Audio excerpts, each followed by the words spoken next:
Setiap orang terlahir dengan memiliki perasaan. Emosi adalah penanda bahwa manusia diciptakan serupa dan segambar dengan Allah, yang berarti seseorang pasti punya perasaan, punya emosi. Namun pertanyaan lebih lanjut lagi, apakah emosi atau perasaan itu dapat disandari dalam kehidupan percaya kita? Bukankah seringkali yang terjadi adalah kita membangun keyakinan kita berdasarkan perasaan, berdasarkan apa yang kita rasa. Lalu kemudian kita mengatakan, oh saya yakin karena rasanya kok ya baik ya.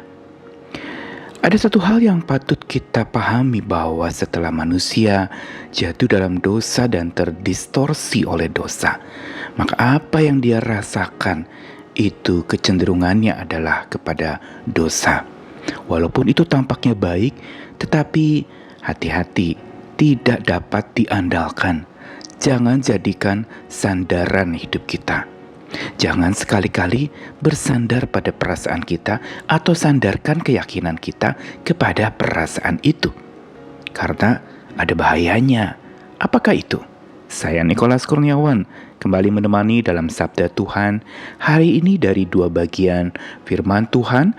Pertama-tama dari kitab Yesaya pasal 38 ayat 15 sampai 20 dalam pergumulan Yesaya ketika melayani Tuhan. Tetapi apa yang dapat kukatakan kepada Tuhan? Karena Dia sendirilah yang telah berbicara kepadaku dan memberikan penyakit ini. Aku akan selalu hidup dengan rendah hati di hadirat Tuhan. Aku tidak dapat tidur karena kepahitan jiwaku. Ya Tuhan, segala pengalaman ini membangkitkan hidup, dan rohku juga hidup di dalamnya. Karena itu sembuhkanlah aku dan hidupkanlah aku. Ya, sekarang aku menyadari bahwa baik bagiku untuk mengalami semua kepahitan ini. Karena dalam kasih-Mu, Engkau telah melepaskan aku dari kematian. Engkau telah mengampuni segala dosaku. Karena orang mati tidak dapat mengucap syukur kepadamu atau memuji-muji Engkau. Mereka yang turun ke alam maut tidak punya pengharapan akan kesetiaan-Mu. Hanya orang hiduplah yang dapat memuji-muji Engkau seperti yang kulakukan hari ini. Para ayah menceritakan kesetiaan-Mu kepada anak-anaknya. Tuhan telah datang, Ia telah menyembuhkan aku. Kami akan menyanyikan puji-pujian di rumah Tuhan dengan iringan musik sepanjang hari hidup kami. Lalu satu lagi dari kitab Yehezkiel pasal 3 ayat 14 dari Alkitab versi Firman Allah yang hidup. Roh mengangkat aku dan membawa aku ke Tel Abib, salah satu tempat tinggal orang Israel dalam pengasingan di tepi sungai Kebar. Aku pergi dengan hati geram dan marah, tapi tangan kuasa Tuhan menekan aku. Lalu aku duduk di antara orang-orang buangan itu dengan tertegun selama 7 hari. Kitab Yesaya maupun Yehezkiel tertulis oleh nabi-nabi yang punya pergumulan berat dalam masa pelayanannya. Yesaya melayani dalam kurun waktu yang begitu lama, dan dalam kurun waktu yang panjang itu dia mengalami jatuh bangun, berbagai macam luka dia lihat, dia sendiri menghadapinya, dia sendiri mengalaminya. Dan tentu saja perasaannya berkecamuk, perasaannya campur aduk. Dan Yesaya mengungkapkannya di dalam bacaan tadi, bahwa dia sedang mengalami sakit perasaannya, sampai tidak bisa tidur karena jiwanya pahit.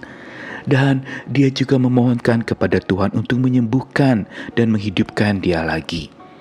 Tapi yang luar biasa cara Tuhan memulihkannya, yaitu justru bukan melarang dia merasakan kepahitan itu, tetapi justru Yesaya oleh bimbingan Tuhan membuat dia sadar bahwa semua perasaan-perasaan pahit di dalam hidupnya, oleh kasih Tuhan dia dibebaskan. Oleh anugerah Tuhan dia bisa mengucap syukur dan memuji Tuhan. Dan dia justru bisa menceritakan kesetiaan Tuhan kepada anak-anaknya turun-temurun. Dia puji Tuhan, menyanyi di rumah Tuhan dengan iringan musik sepanjang hari. Dan ini serupa juga Yehezkiel, juga nabi yang tidak kalah bergumulnya seperti Yesaya. Dan satu ayat tadi dibacakan bahwa Roh Tuhan mengangkat dia dan membawa dia sampai dia bisa melihat bagaimana orang-orang Israel di dalam pengasingan, dalam tempat pembuangan. Dan lalu perasaannya berkecamuk pula, campur aduk lagi, hatinya geram dan marah. Tapi dicatatkan, tangan kuasa Tuhan menekannya sampai dia akhirnya bisa duduk dengan orang-orang buangan itu, tertegun selama 7 hari. Apa yang dialami oleh Yesaya dan Yeskiel sebenarnya senada, serupa, walaupun memang ada tidak samanya. Yaitu apa? Sama-sama tergoda untuk menyandarkan keyakinan mereka tentang Tuhannya kepada perasaan diri mereka sendiri. Keyakinan dan percaya mereka justru dialamatkan atau disandarkan kepada perasaan dirinya. Pahit seperti Yesaya, atau juga terluka dan juga geram, marah seperti Yeskiel. Namun kepahitan, geram dan marah yang dialami Yeskiel dan Yesaya tidak membuat mereka akhirnya hancur dalam keyakinan mereka. Kenapa? Walaupun tergoda untuk menyandarkan keyakinan mereka pada perasaan diri mereka masing-masing, tapi akhirnya kita lihat mereka berhasil bangkit. Karena mereka tidak menyandarkan keyakinan mereka pada perasaan yang bisa naik turun. Bukankah ini yang patut kita pahami? Bahwa perasaan manusia itu tidak bisa diandalkan, tidak bisa disandari.